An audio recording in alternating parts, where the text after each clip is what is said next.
किशनगढ़ शैली का शेष लिखिएगा, शेष जो बचा हुआ है, जो अब से पहली क्लास तक पढ़ाया जा चुका है, उसके आगे से लिखना शुरू करेंगे। लिखिएगा।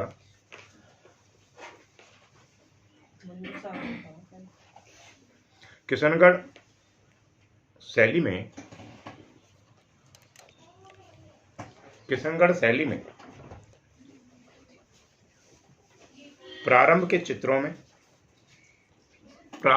चित्रों में देखिए, किसी भी शैली की प्रारंभिक अवस्था होती है, प्रारंभिक अवस्था होती है, हर चीज की होती है, हर शैली की होती है, हर व्यक्ति की होती है। कहीं ना कहीं से प्रारंभ हम करते हैं, या एकदम से फर्स्ट क्लास में आ जाते हैं।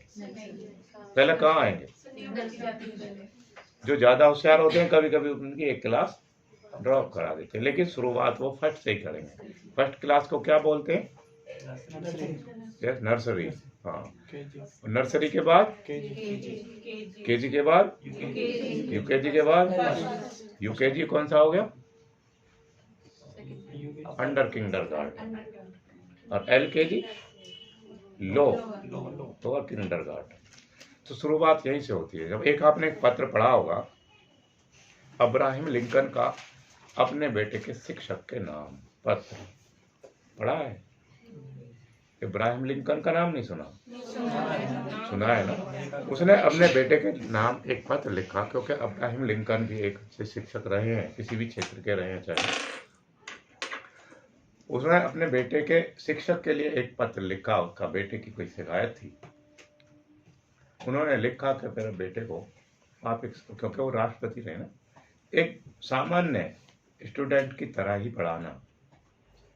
अगर वो शरारत करता है तो उसे सामान्य स्टूडेंट की तरह ही आप डांट सकते हैं। आपके दिमाग में, एक अच्छे शिक्षक के दिमाग में ये बात नहीं आनी चाहिए कि ये एक राष्ट्रपति का है या एक सामान्य व्यक्ति का पुत्र है। अब वो गलती करे तो आप उसे पनिशमेंट दे दीजिए।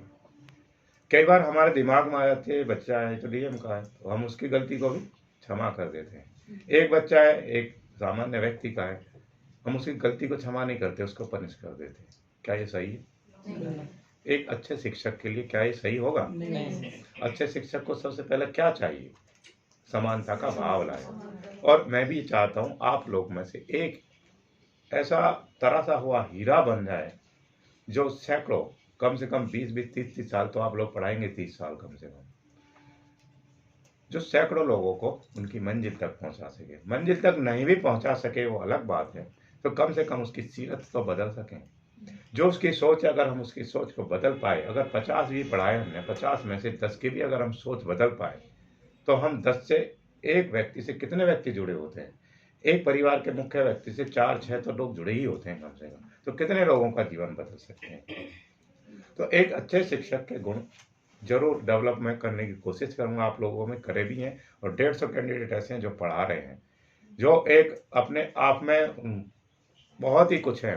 वो अपने आप में बहुत कुछ किया हुआ है उन लोगों ने, जो पढ़ा रहे हैं। वो अगर उनके सामने कोई दिक्कत भी आती है तो हम उनके आज भी साथ ही खड़े हैं।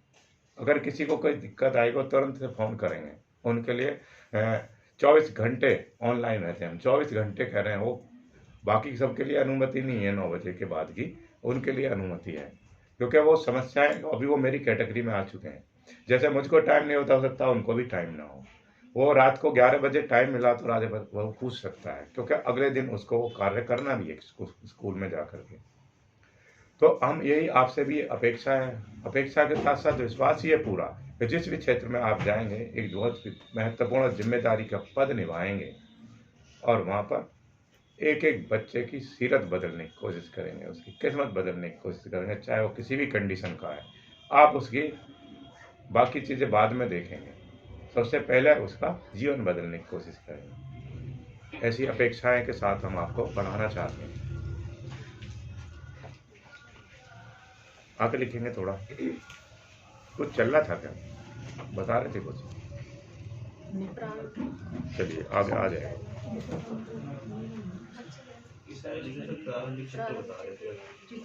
हाँ, आखेट के दृश्यों का चित्रण मिलता है। आखेट के दृश्यों का चित्रण मिलता है।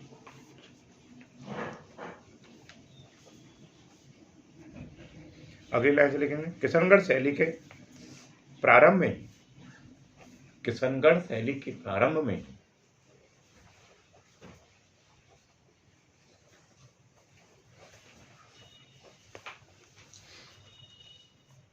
किशनगढ़ के कलाकारों की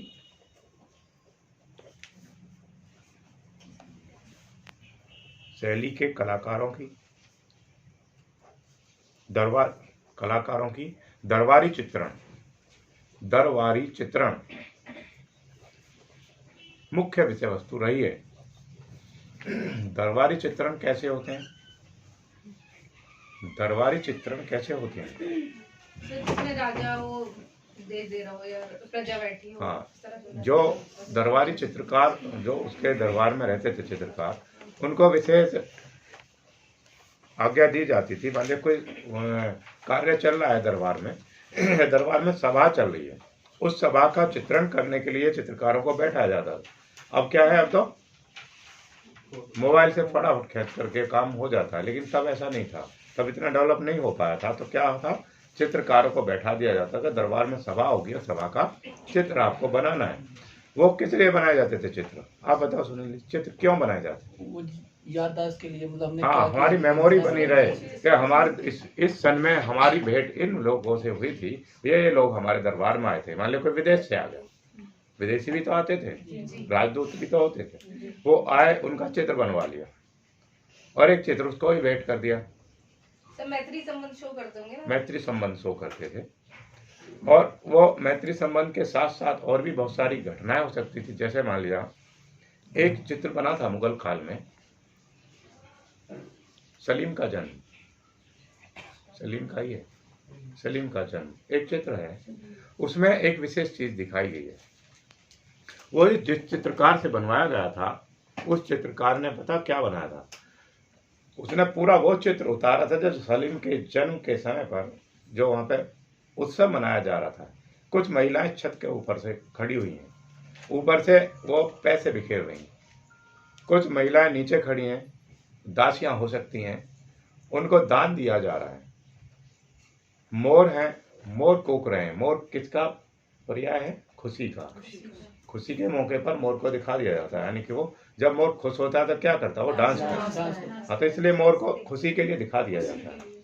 वो जब इसका जन्म हुआ था, सलीम का जन्म हुआ था, सलीम का हुई है शायद, सलीम का जब जन्म हुआ था तो एक जो प्रसवाल्य होता था, मुगल काल की बात कर रहे हैं, अभी इसकी नहीं कर रहे हैं शैली, कभी आप इसमें चले जाए। जो प्रसवाल्य होता था, जहाँ बच्चे का जन्म होता था, पहले हॉस्पिटल नहीं थे, तो जो महाराज का जो दरबार था, दरबार महल होते थे, महल में एक प्रसवाल्य भी होता था जहाँ बच्चों का जन्म होता था। जो जन्म होता था तो वहां पर छत थी, छत के जो बीच में था, प्रसवाल्य की छत में एक मोर का चित्र था। उसको पूछता है, इसमें बीच बीच में आता है, पेपर में अक्सर आता रहा है कि मुगल काल में जो दरबार था उसकी छत पर, प्रसवाल्य की छत पर किसका चित्र था, तो वो आता है मोर का चित्र था। अब दूसरा सवाल उसमें से बन जाता, मोर ने क्या किया हुआ? मोर ने गर्दन फुला रखी। जब वो खुश होता है तो गर्दन फुला लेता है, क्योंकि प्रसवाल्य में इसलिए उसका चित्र था, जब हमारे घर में, परिवार में किसी बच्चे का जन्म होता है तो हमारे घर में क्या है, बेहद खुशी होती है। तो वो खुशी का इजहार करने के लिए वहां उसका चित्र बनवाया गया। वो कहां पर था? छत पर था। तो इनका कहीं ना कहीं ये किस चीज से है? प्रकृति से ही है, प्रकृति में ही तो रहता मोर, वो किसी मानव निर्मित नहीं है। इनसे कहीं ना कहीं हम खुशी का इजहार करते हैं, तो उनका सहारा लिया जाता है प्रकृति का। आगे लिखिए,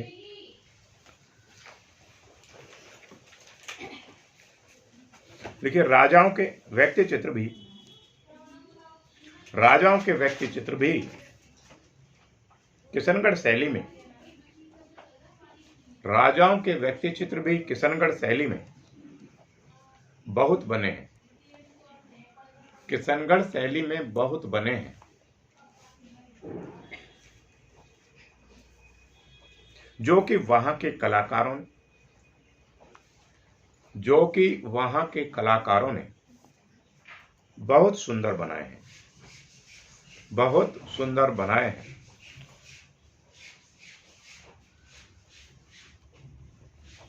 अगली लाइन से लिखेंगे किशनगढ़ शैली के व्यक्ति चित्रों में, किशनगढ़ शैली के व्यक्ति चित्रों में नवाबों बादशाहों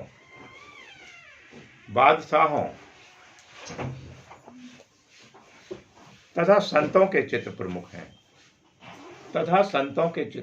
हैं,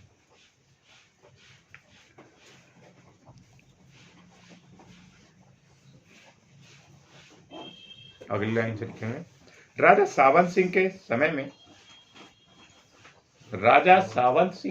में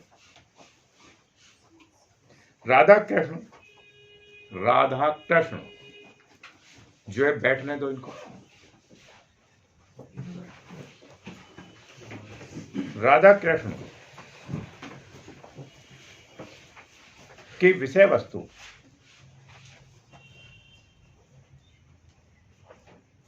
प्रमुख विषय वस्तु बनी, राधा कृष्ण के चित्र प्रमुख विषय वस्तु बनी। अगली लाइन से लिखेंगे गीत गोविंद पर भी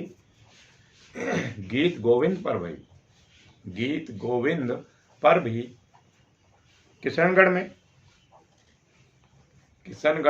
अनेक चित्र बने,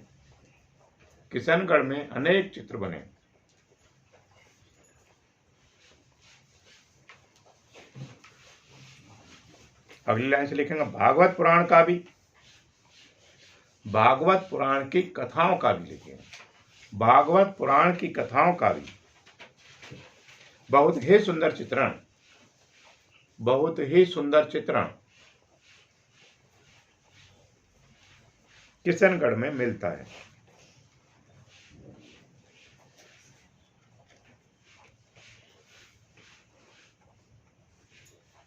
अगली लाइन से लिखेंगे नागरीदास,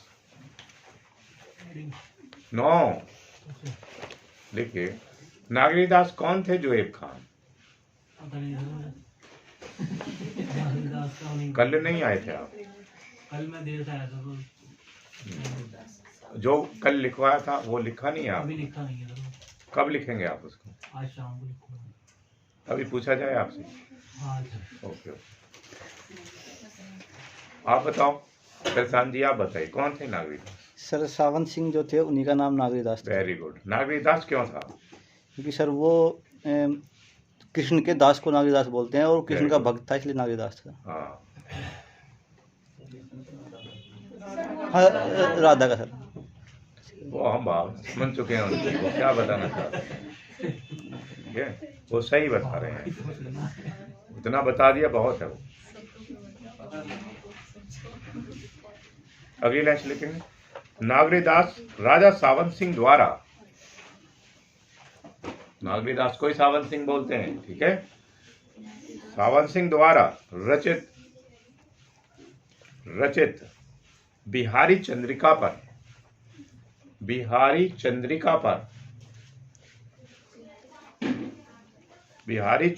पर भी बहुत सुंदर चित्र बने हैं,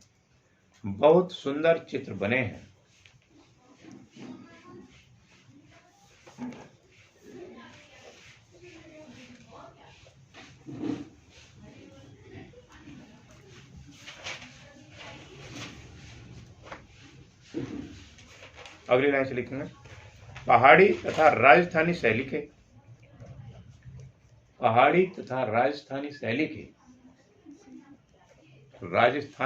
के चित्रों में नायक नायिका भेद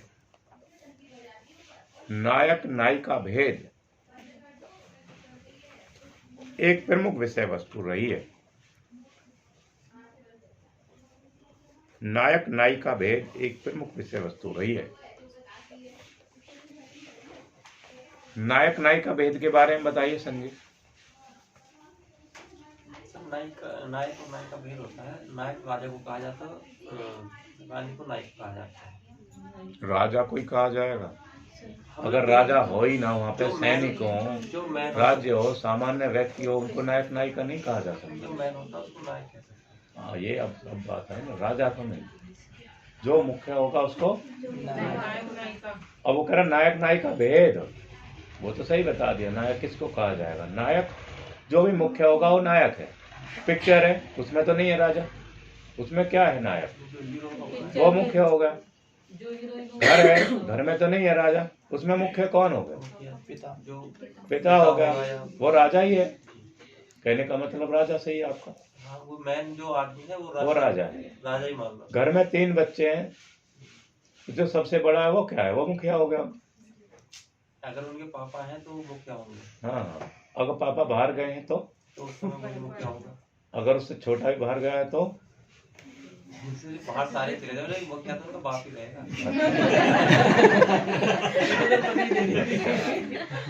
ठीक है। अगर मान लिया जो प्रधानमंत्री हैं मोदी जी, वो बाहर चले जाएं तो देश नहीं चलेगा। कैसे चलेगा? और जो प्रधानमंत्री होते हैं वो उसको चलाएंगे। तो ऐसे ही पिता बाहर जाएंगे तो किसी न किसी का तो जिम्मेदारी होगी। जिम्मेदारी सबके जाएंगे। अगर वो भी जिम्मेदार आदमी चला गया तो और दूसरा करेगा। तो यही बात मैं कहना चाह रहा हूँ। काम कोई नहीं रुकता है, वो किसी ना किसी के माध्यम से चलता रहेगा। ऐसा नहीं है मान लिया जुएब खान आज चले गए तो ऑफिस का काम रुक जाएगा, वो कोई और करेगा उसको। काम कहीं नहीं रुकता है। ठीक है, आप अपनी आपकी पत्नी अगर चली जाए बाहर तो खाना नहीं खाओगे? खाएंगे सर, बनाना आएगा तो बनाएंगे, नहीं तो बाहर खाएंगे। खाएंगे ना। तो रुका काम वो काम नहीं रुकता कभी भी।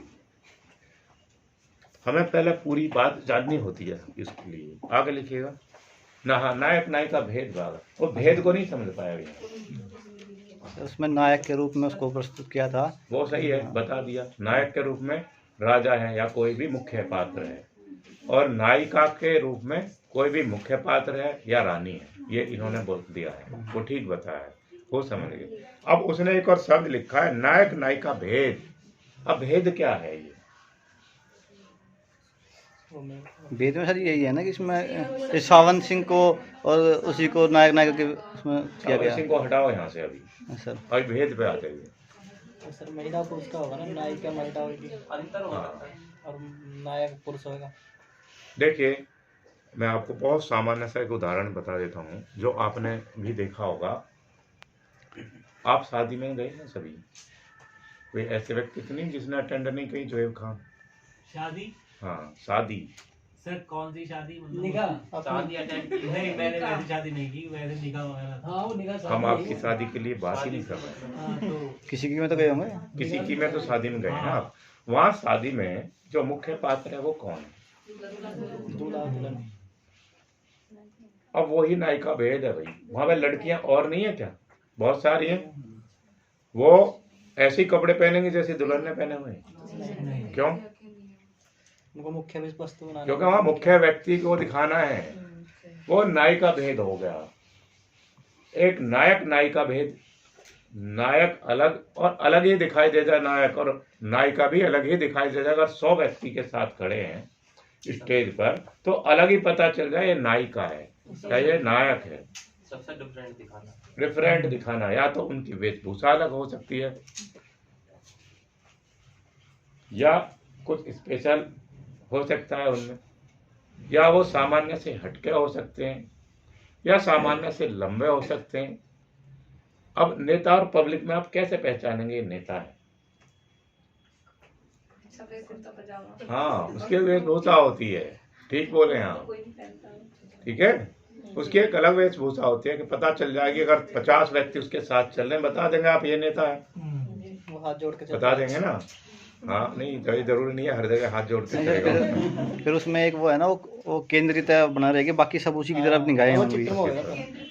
वो नायक, हाँ, केंद्रीयता के नियम का पालन हो। हाँ। जैसे सर बोधिसत्व। अभी हाँ, अभी हम केंद्रीयता को पूरे तरीके से नहीं पढ़ा पाए हैं क्योंकि अभी बीच बीच में आया वही पढ़ाया। अभी केंद्रीयता का नियम नहीं पढ़ाया। जिस दिन हम आपको सड़ंग पढ़ाएंगे, रो वेदा प्रमाण नहीं भावलावर्ण योजनम सादर सवर्णिका भंग इतिचित सड़ंग कम, जितने जब 6 अंग नहीं पढ़ा पाएंगे तब तक आपकी समझ में पूरे तरीके से क्लियर नहीं होगा। लेकिन क्या हुआ मंजू? सर ये उनके समझ में नहीं आई। अच्छा, इनकी समझ में नहीं आई। सर पता है मतलब उन्हें आपकी समझ में आ गया? Okay, very good very good. Prashant ji की भी समझ में आएगा। नहीं सर, मेरे साथ थोड़ी सी एक प्रॉब्लम है। मतलब जैसे आप बोलते हैं ना कि इस साल से ये हो गया, मतलब ऐसी एक घटना मेरे साथ 10 साल पहले घटी थी। जब मैं अच्छा। कश्मीर में फर्स्ट बार पोस्टिंग गया, श्रीनगर से निकलते ही फायरिंग शुरू होगी, आगे कुपवाड़ा वगैरह पड़ा। तो वहाँ पे फौज में एक ब्लैक बोर्ड होता है, उस पर रोज का काम लिखा जाता है कि आज शाम को गेम पीरियड है, 5 बजे ये होगा, 6 बजे होगा। तो जैसे हम वहाँ पहुँचे, वहाँ पे बड़े बड़े अक्षरों में लिखा था आज मुकाबला होगा। अब उसको मैंने बोला यार पहले ही फंस गया, और आते ही आज ही होना था मुकाबला। तो फिर मतलब बाद में मुझे एहसास हुआ कि वो उन्होंने परमानेंट लाइन लिखी हुई थी, क्योंकि वहाँ पे किसी टाइम भी फायरिंग होती थी। बाकी सारे आदेश उसके बाद ही होते थे। हाँ, क्योंकि वहाँ पे होता है फायरिंग। हाँ, तो वो परमानेंट ही था, वो उस दिन के स्पेशल नहीं था। लेकिन उसको पढ़ के हमें लगा कि हम आज आए हैं और आज ही होना है। हाँ, इसीलिए कभी भी भूमिका बनाने से पहले उसकी वास्तविकता जान लेनी चाहिए। किसी को गलत ठहराने से पहले उसकी पूरी धारणा जान लेनी चाहिए। कई बार ऐसे ही नहीं तुरंत से उसके बारे में हम अपनी प्रतिक्रिया दे देगा, नहीं ये गलत हो सकता है, ऐसे नहीं है। एक अभी मैं कोई मैसेज पढ़ रहा था, उसमें लिखा कि कोई जो पति पत्नी थे, उनका बेटा था और वो आंखों से नहीं दिखाई देता था उसको, मतलब अंधा था। उसको ऑपरेशन के लिए लेकर के गए, ऑपरेशन कराया, उसको वापस लेकर के आ रहे तो उसको दिखना शुरू हो गया। ट्रेन में बिठाया उसको, जब ट्रेन में बिठाया तो उसने जैसे ट्रेन में से देख रहा था, कोई पौधा दिखाई देता था, अपनी मम्मी से पापा से बोलता था देखो पापा कितना सुंदर पौधा है। आगे के जो भी चीज़ देखता था वो, मान लिया उसने कोई चिड़िया देखी या कोई खंबा देखा, कोई बिल्डिंग देखी, वो यही बोलता देखो पापा देखो मम्मी कितना सुंदर है। सामने कुछ व्यक्ति बैठे थे, यात्री, उनके दिमाग में बहुत देर तक चलती रही बात कि कितना पागल लड़का है, हर चीज़ को सुंदर बोल रहा है। उनसे नहीं रुका गया, उन्होंने पूछ लिया कि तुम्हारा बेटा थोड़ा सा पागल है क्या, है हर चीज को सुंदर बोल रहा है, ऐसे बोल रहा है जैसे इसने पहली बार देखी है। उन्होंने बोला कि हाँ आज इसने पहली ही बार देखा। उनके दिमाग में हो गया तो पागल है। उन्होंने बोला हाँ आज इसने दुनिया पहली बार देखी है, क्योंकि आज ही ये हॉस्पिटल से आया है। तो हम कभी भी पूरी बात बिना जाने अपनी धारणा नहीं, किसी के ऊपर थोपनी नहीं चाहिए अपनी धारणा। हमारे दिमाग में क्या है, हो सकता हम गलत हों। मैंने आपको एक अक्षर लिख करके दिखाया था, क्या वो सही था? सही था। अभी मैं दिखा देता हूँ दोबारा से आपको उसको। सही था।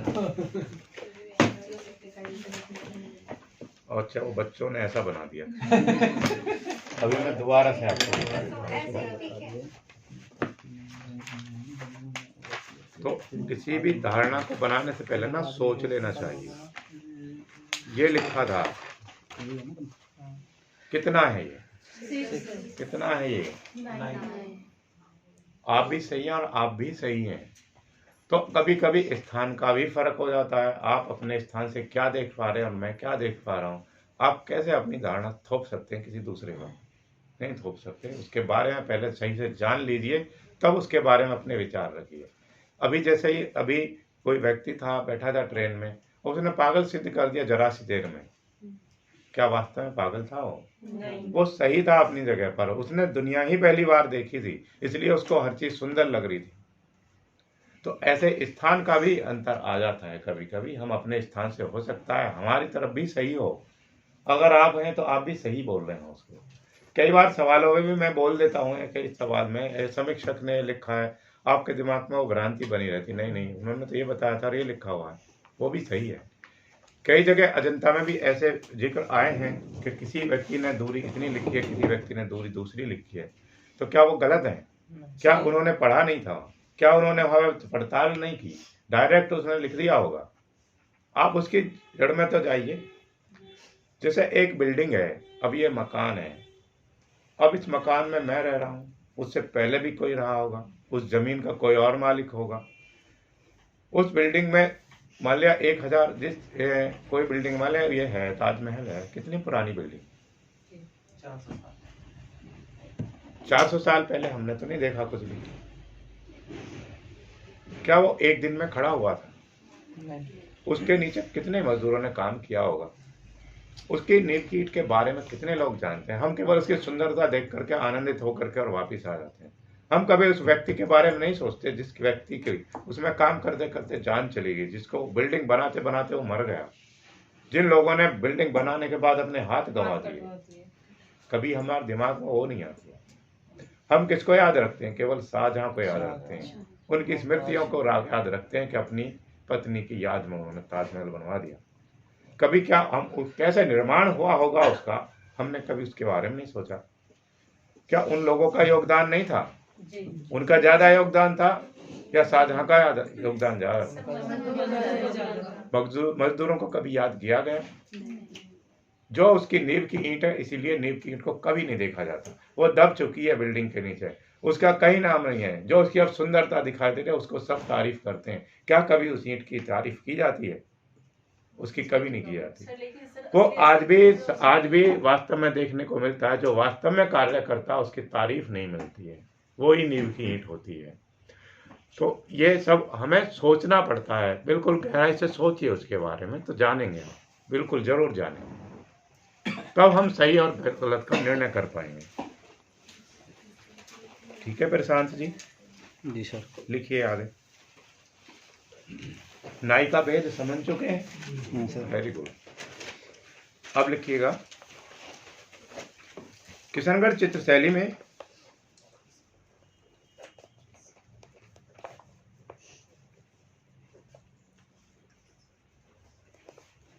में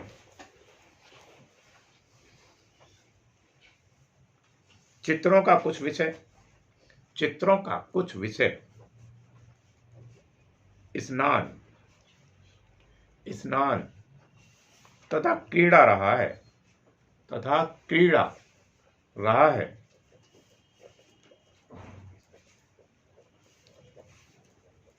जिसमें विभिन्न सुंदर प्राकृतिक दृश्यों के मध्य जलाशयों में स्नान करते हुए, दृश्यों के मध्य, तेज बोल रहे हैं क्या? दृश्यों के मध्य जलाशयों में स्नान करते हुए तथा जल क्रीड़ा करते हुए चित्रण हुआ है।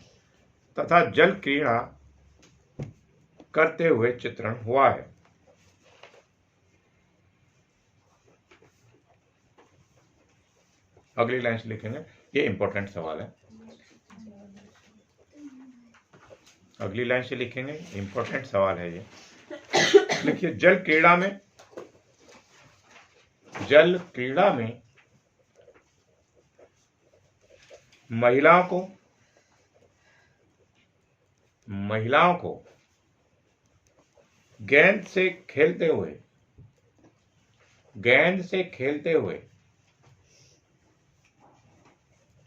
दिखाया गया है। महिलाओं को गेंद से खेलते हुए दिखाया गया है।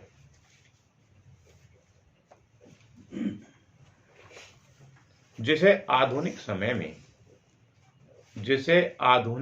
में वाटर पोलो कहते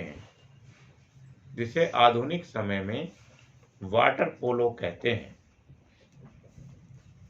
अब पूछ लिया जाता है सवाल, किशनगढ़ शैली वाटर पोलो खेल किस शैली में, वाटर पोलो खेल का चित्रण किस शैली में हुआ है? अब वाटर पोलो तो आधुनिक में आ गया, अब आप ढूंढोगे किशनगढ़ शैली तो आधुनिक तो नहीं है, फिर ये सवाल कैसे आ सकता है?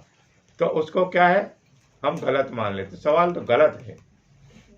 लेकिन वाटर पोलो था पहले भी, उसको पहले किसी और नाम से जाना जाता था, जल क्रीड़ा। लेकिन अब आधुनिक में वही खेल आज भी है। आज क्या बोलते हैं उसको? वाटर पोलो बोलते हैं। लिखिएगा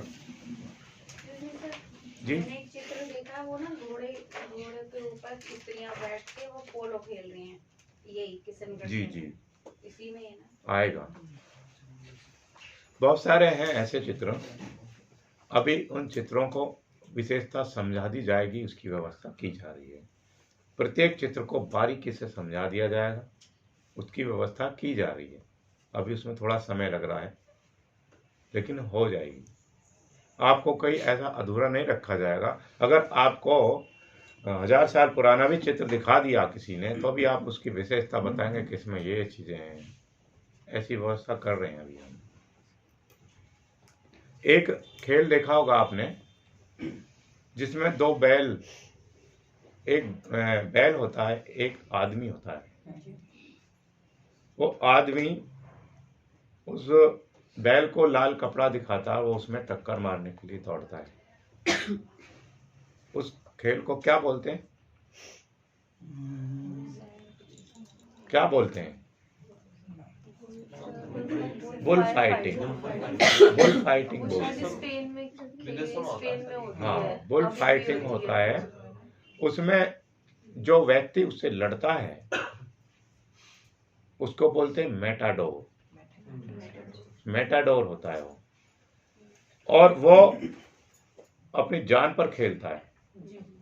अगर उसमें फुर्ती ना हो तो क्या हो, वो मर जाएगा। और उसे अपने फुर्ती पर पूरा विश्वास होता है कि मैं इससे जीत सकता हूँ। बुल से वो जीत सकता है। वो लाल कपड़ा दिखाता है उसको, उसमें क्यों लाल ही क्यों दिखाता, नीला क्यों नहीं दिखाता? लाल रंग की तरफ आकर्षित होते हैं। आकर्षित होता, उत्तेजित करता है लाल रंग, तो इसलिए उसमें वो मारता है। लेकिन उसको विश्वास किस पर होता है? अपने आप पर होता है कि मैं इससे भी जीत सकता हूँ। तो विश्वास करिए, पहले बुल फाइटर बनिए, मेटाडोर बनिए, एकदम से विश्वास करिए पूरे तरीके से। वो व्यक्ति, उसको ये नहीं पता कि मैं एक क्षण में ही खत्म भी हो सकता हूँ, लेकिन वो लड़ने जाता फिर भी, नहीं मैं इससे जीत जाऊंगा। वो विश्वास लेकर के उतरता है। और जिस व्यक्ति ने विश्वास ले लिया वो कभी हारा ही नहीं। कोई नहीं है ऐसा, कोई उदाहरण ही नहीं है, इतिहास में भी ऐसा उदाहरण नहीं है जिसने विश्वास किया और असफल हुआ हो। है कोई ऐसा उदाहरण? कोई उदाहरण ही नहीं बन पाया आज तक ऐसा था जिसने बहुत मेहनत की है लेकिन सफल नहीं हुआ। आप भी उदाहरण बनिए, सफल हो जाइए। आगे लिखिएगा।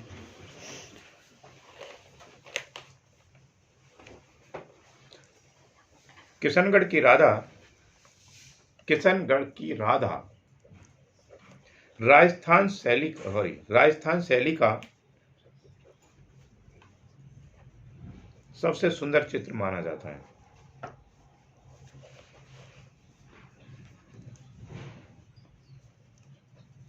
किशनगढ़ राजस्थान के ही अंतर्गत आता है, ठीक है।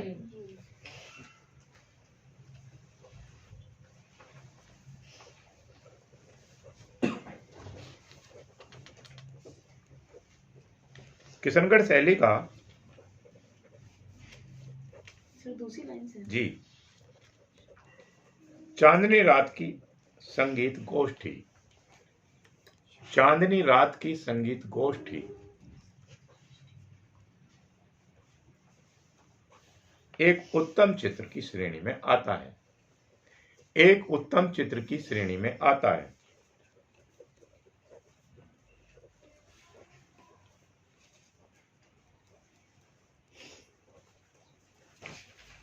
अगली लाइन से लिखेंगे। किशनगढ़ शैली की सबसे मुख्य विशेषता, सबसे मुख्य विशेषता वहां का सुंदर नारी चित्रण है। वहां का सुंदर नारी चित्रण है।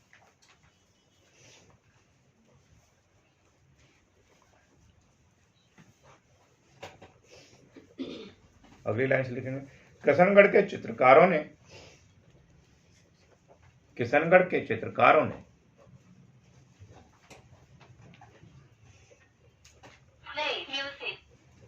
नारी का सौंदर्य चित्रण करने में नारी का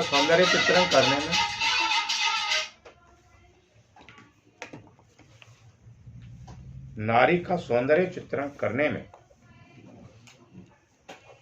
कमाल ही कर दिखाया है। कमाल ही कर दिखाया है।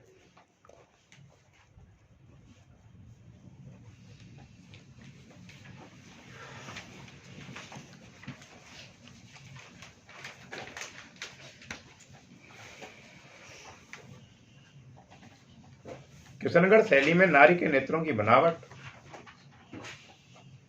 किशनगढ़ शैली में नारी के नेत्रों की बनावट एक विशिष्ट स्थान रखती है, एक विशिष्ट स्थान रखती है।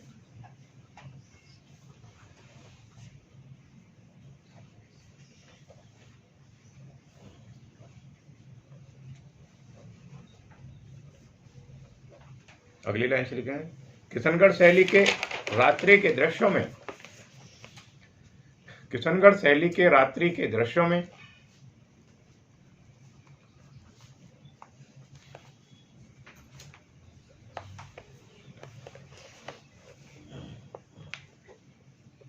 पीले रंग का प्रकाश,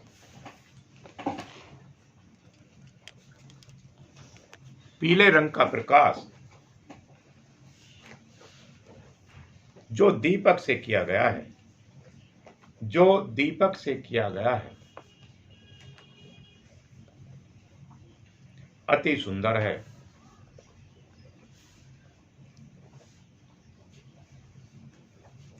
अति सुंदर है। अब पूछ लिया जाएगा, किशनगढ़ शैली में पीले रंग का प्रकाश, पीला रंग किसके प्रकाश से दिखाया गया है?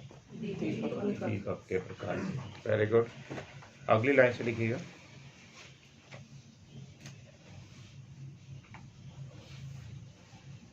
किशनगढ़ शैली के नौका विहार के चित्रों में, किशनगढ़ शैली के नौका विहार के चित्रों में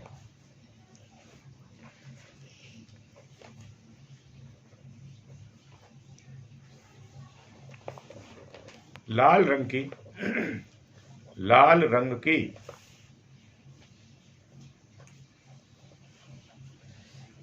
छोटी छोटी नौकाएं, लाल रंग की छोटी छोटी नौकाएं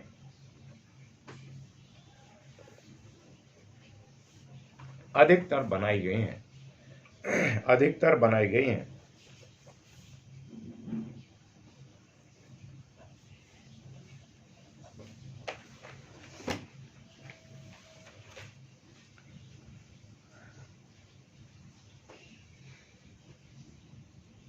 अगली लाइन से लिखेंगे, किशनगढ़ शैली में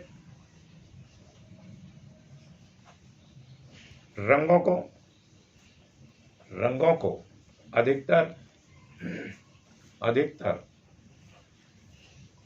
बिना मिश्रित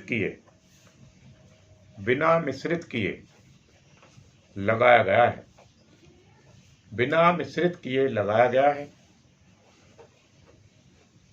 जिनमें लाल, पीले व नीले रंग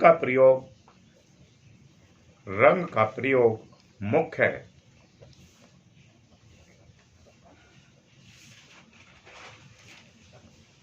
किशनगढ़ शैली में हरा, काला व सफेद रंग भी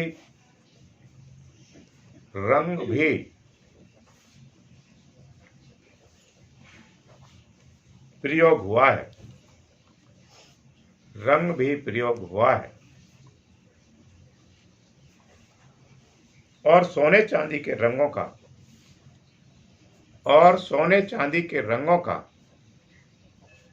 प्रयोग भी हुआ है, सोने चांदी के रंगों का प्रयोग भी हुआ है।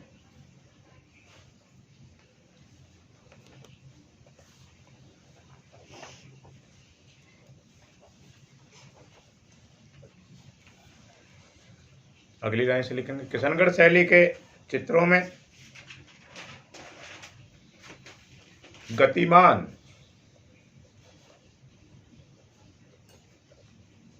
तथा लयपूर्ण रेखाएं देखने को मिलती हैं, लयपूर्ण रेखाएं देखने को मिलती हैं।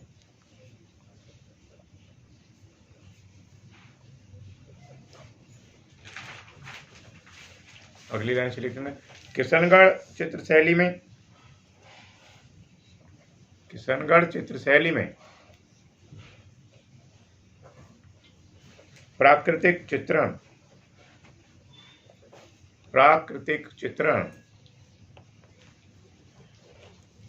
बहुत भावुकता से दिखाया गया है। बहुत भावुकता से दिखाया गया है।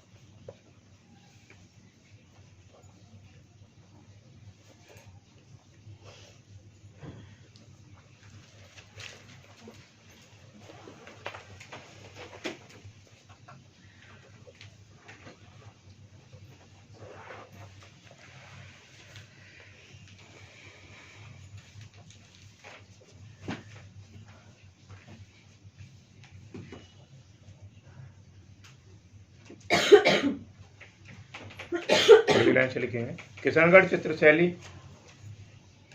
रूपनगर व किशनगढ़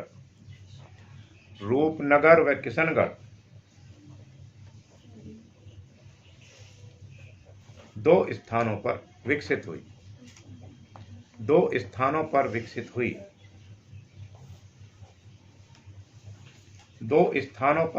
हुई।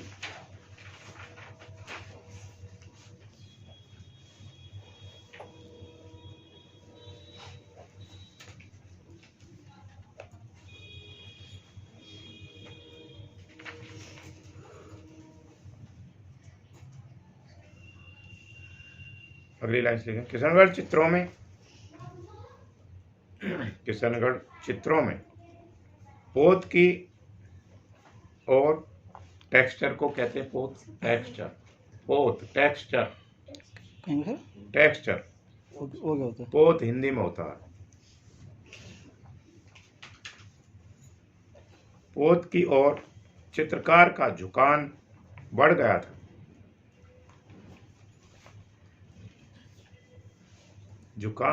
था।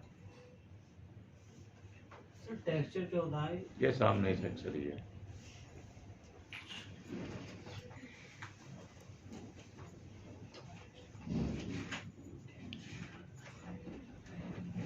टेक्सचर हम बताएं? जी, टेक्सचर होता है किसी भी चीज का ऊपरी भाग, जैसे हमारा स्किन है, नेक स्किन है, या ये खुरदरापन है, या लकड़ी का भी है, जो ऊपर दिखाई देता है वही टेक्सचर। विनियर। ये टेक्सचर नहीं होगा जो बनाया है अलग से। ये सब टेक्सचर ही है। टेक्सचर ही है, ये भी टेक्सचर है। ये भी सब टेक्सचर है। जो इस पर्दे पर डिजाइन सब टेक्सचर है। ये भी नहीं है, लेकिन हमारे ऊपर सब नहीं है। स्किन की बात भी कर रही है। अच्छा, स्किन टेक्सचर हो गया ना, मेरे पिंपल है। जी, वो भी टेक्सचर है।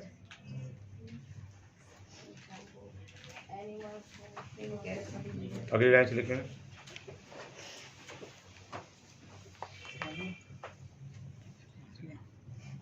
किशनगढ़ चित्रशैली में श्वेत संगमरमरी भवन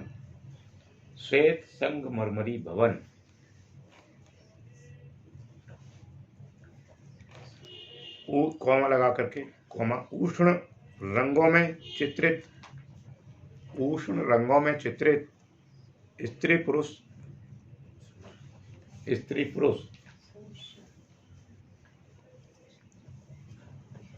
तथा फव्वारों व तैरते सारस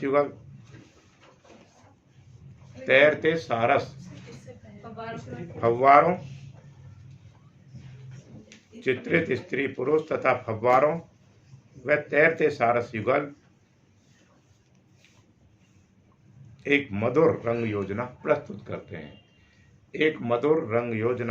करते हैं। अब उसने एक शब्द वहां पे बोल रखा है, उष्ण रंग।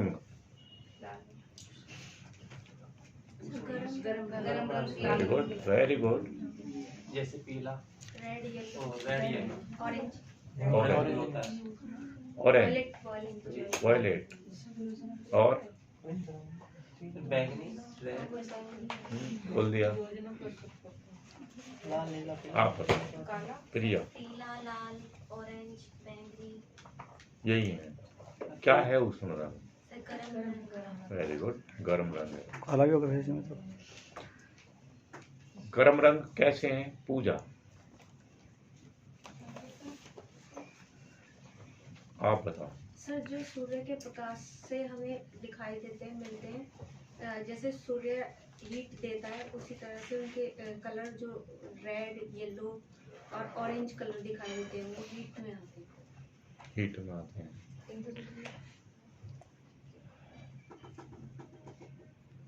आप बताइए, सही बता रहे हैं। ठीक है सर, उनकी जो तासीर होती है वो गर्म होती है इन कलरों की। तासीर जो होती है वो गर्म गर्म होती है।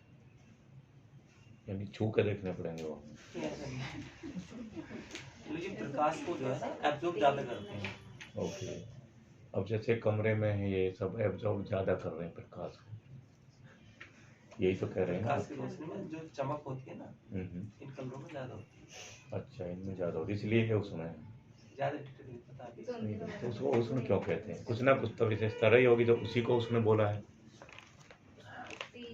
अब एक बात सुन लीजिए मेरी, तो ध्यान से सुनिए बस, बहुत ज़्यादा डिटेल में नहीं जाना आपको, उसी से सब कुछ याद हो जाएगा।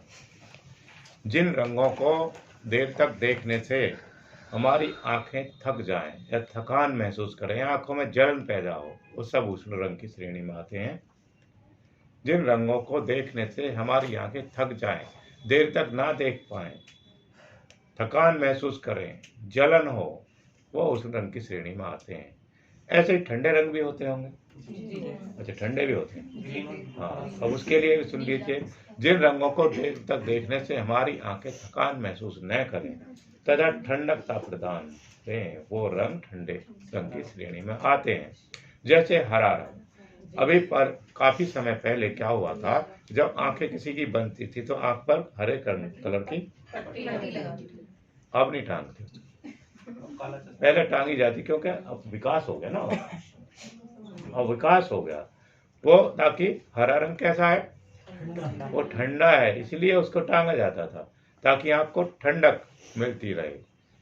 उसका उद्देश्य उससे और किसी से नहीं था, क्योंकि अगर आंख पर अब चश्मा लगा देते हैं तुरंत, चश्मे से में भी कैसा लगाएंगे, काला दिखाएंगे, ताकि हमें सब चीज काली दिखाई दे। उसे इसलिए टांगते थे ताकि कोई रंग हमें दिखाई ना दे, और आंख को हरा रंग इसलिए लगाते, ठंडकता प्रदान करे, शीतलता प्रदान करे आंख को। अब नहीं लगाते, तो वो सीधा सा संबंध आंखों से ही है। जो रंग ज्यादा देर तक देखने पर, हाँ देखिए, आपने विज्ञान में पढ़ा होगा, वस्तु का कोई रंग नहीं होता।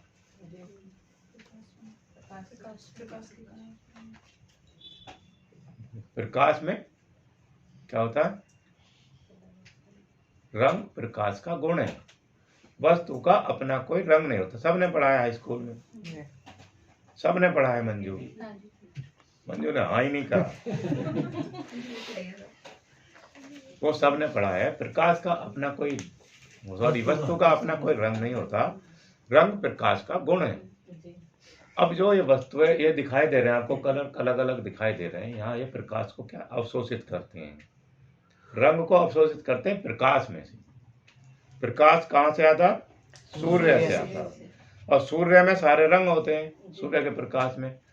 उस प्रकाश में जैसे कोई ये पेन है, कैसा है, अब इसकी परिभाषा बन जाती है, जो पेन है, पेन का कोई अपना रंग नहीं है, इसने प्रकाश में से क्या है, काले रंग को अपने अंदर अवशोषित कर लिया, इसीलिए वस्तु कैसी है, काली है।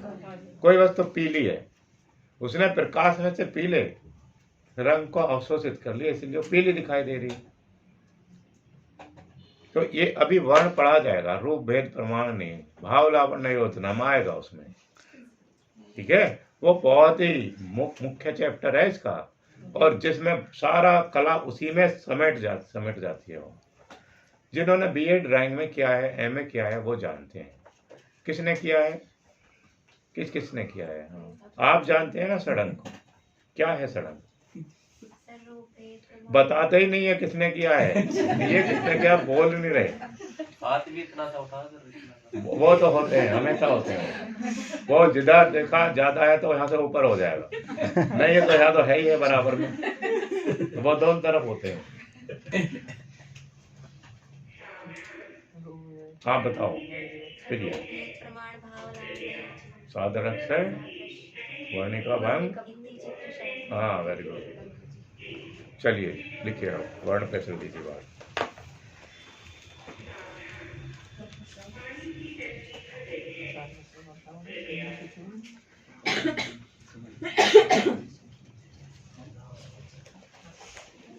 किशनगढ़ शैली में चित्रों के हाशिए। किशनगढ़ शैली में चित्रों के हाशिए गुलाबी तथा हरे रंग में बने हैं। अब ये इंपॉर्टेंट सवाल है। हाशिए गुलाबी तथा हरे रंग में बने हैं। अगली लाइन से, किशनगढ़ चित्र शैली के चित्र माप में प्राय बड़े बने हैं। चित्र माप में प्राय बड़े बने हैं।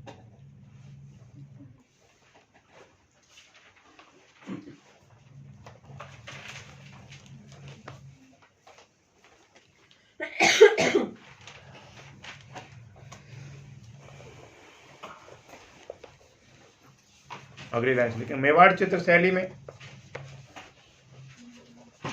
सपाट लाल। मेवाड़ चित्र शैली में सपाट लाल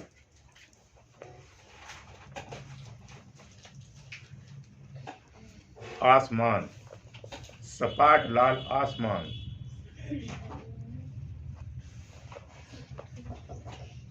सपाट सपाट नहीं जानते, हाँ प्लेन, सपाट लाल आसमान। वह बूंदी शैली में गहरा नीला आसमान बना है। गहरा नीला आसमान बना है।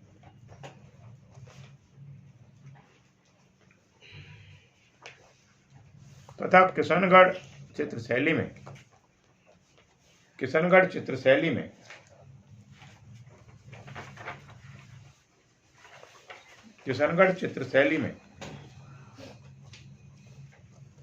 नीला व लाल दोनों ही रंगों को लिया गया है।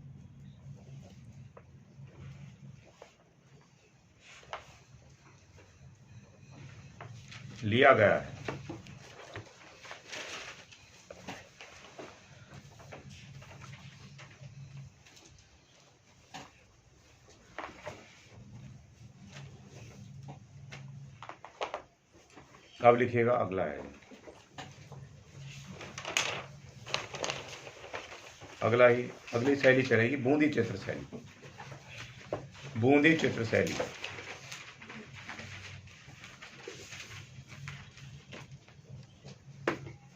बूंदी चित्र शैली